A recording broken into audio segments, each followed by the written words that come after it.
Hi again. Here's a book I'd like to promote. D.S. Russell, the Old Testament Pseudepigrapha, or probably more accurately pronounced Pseudepigrapha. For reasons that might be obvious, I prefer the other pronunciation, although it's the minority pronunciation, Pseudepigrapha.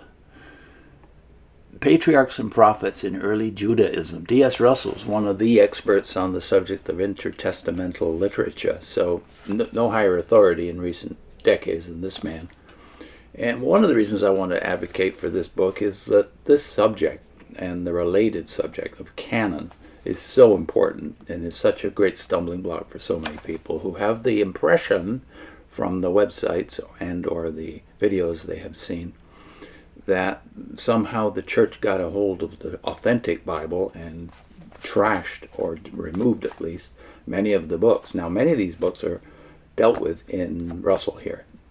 And what he says about them is one of the principal reasons that the books were finally not included within the canon of either the Old or the New Testament, because the Pseudepigrapha are both Old Testament issue and New Testament, because they were written generally between the years 200 BC 200 AD. So both testaments are affected, and therefore the canon is a living issue for Mr. Russell, who wants to show you what it was, among other things, that caused these books to be relatively neglected among those who are assessing the issue of what books are authentic and what books can be canonized. One of the issues is chapter 1 here, Ancient Heroes. What he analyzes here is the tendency of the pseudepigrapha, what's the word for this now? Adjective. Pseudepigraphical writers to lionize patriarchs and prophets, that is, to whitewash them of the sins that are very obvious if you just do a surface reading of the present Old Testament, and even deify these men of old. Here's how he analyzes that trend in chapter 1. The Patriarchs, an idealized picture. The God of Israel is the God of Abraham, Isaac, and Jacob. They, together with all the other patriarchs, held a place of high honor in the history of God's chosen people. The place they held among the Jews at the beginning of the so-called intertestamental period is well expressed by Ben Sira, the scribe, writing about 180 BC in his great hymn in praise of famous men. Ben Sira says this: Abraham was the great father of a multitude of nations, and no one has been found like him in glory. He kept the law of the Most High, and was taken into covenant with him. Moses, whose memory is blessed, God made him equal in glory to the holy ones. No one like Enoch has been created on earth, for he was taken up from the earth. And no man like Joseph has been born, and his bones are cared for. Shem and Seth were honored among men, and Adam among every living being in creation. Now, Ben Sira is probably better known to some of us as from the Old Testament book, which sometimes bears his name. That is Old Testament in the Apocrypha. So in some Old Testaments you will have the book of Ecclesiasticus, also called Ben Sira. Russell says, in the years that followed Ben Sira and on into the Christian era, the patriarchs gained a new prominence and popularity within Judaism. The stories told of them in Scripture came to be embellished or amplified or altered in such a way as to enhance their reputation, our out of all recognition. Legends grew up around them, miracles were attributed to them, and rewards were given by a grateful God by reason of the merit they displayed. Now, some of you who come from a JW background, and that's most of our audience, will recognize here a tendency they've also seen in the Watchtower's way of writing not only their own history, but the history of the Bible. We'll put in a link to that at the end of this video. Indeed, such was their goodness, their wisdom, and their ability that they assumed at times superhuman qualities. In this connection, J.D. Dunn, that is James Dunn, describes as striking the degree to which, despite its monotheism, Judaism in the 1st century A.D. and thereafter could accommodate talk of some of its great figures of the past in terms approaching deity. Now that's a reference from Dunn's famous book, Christology in the Making, 1980.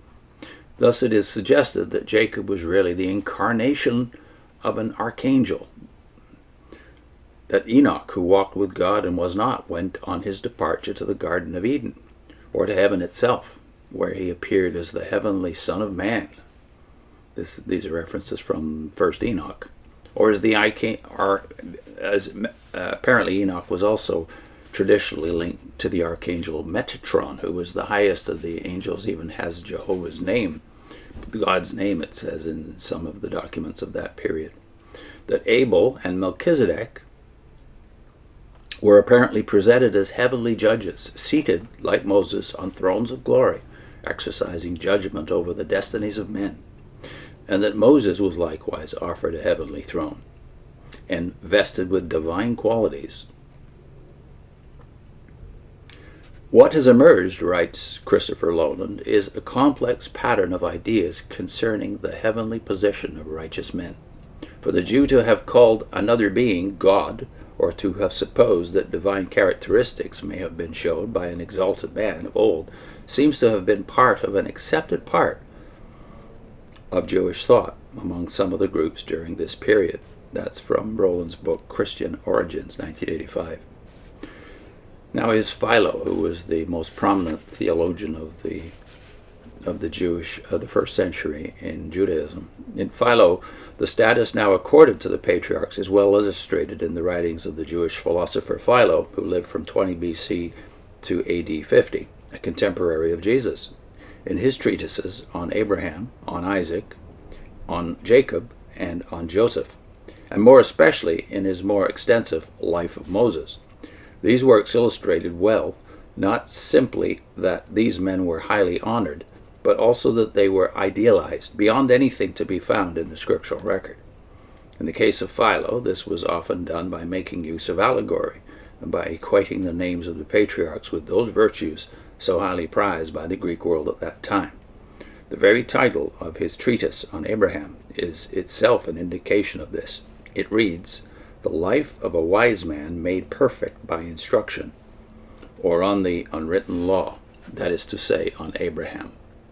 According to Philo, the Logos, as an expression of divine reason and divine law, found personal expression in men like Enoch, Noah, Abraham, Isaac, and Jacob, and supremely in Moses, the great lawgiver, who was able to penetrate the hidden secrets of God. But even before the law had been revealed to Moses on Sinai, the patriarchs had been aware of it and had lived by it. Of course, there's no indication at all of this in the Genesis narrative. Abraham can thus be described as the unwritten law and justice, a supremely wise man in whom the most coveted virtues reside. Through him men may enter into an understanding of the law of God in its most manifest form. But Moses, the one to whom that law had been revealed at Sinai, was the man in whom the virtues found their supreme expression, the ideal man, the very embodiment and expression of philosophy and learning. At the feet of wise men of many nations, he had learned astronomy, literature, mathematics, and philosophy. He was expert in the arts and the sciences, in music, and in mystical science. So brilliant a genius was he that he speedily outstripped his teachers in knowledge and wisdom. God recognized the excellence not only of his piety, but also of his achievements, and gave him a place of supreme authority as a well-deserved reward. So we see the connection here between works righteousness and the deification of men, in a way that the Old Testament itself never describes these men. It's full of their virtues, but it's even more explicit about their failures. Even Moses doesn't make the promised land, of course. Next time we'll look at what Russell has to say about this tendency in Flavius Josephus, who also lived in that first century, and in the rabbinic literature that came later.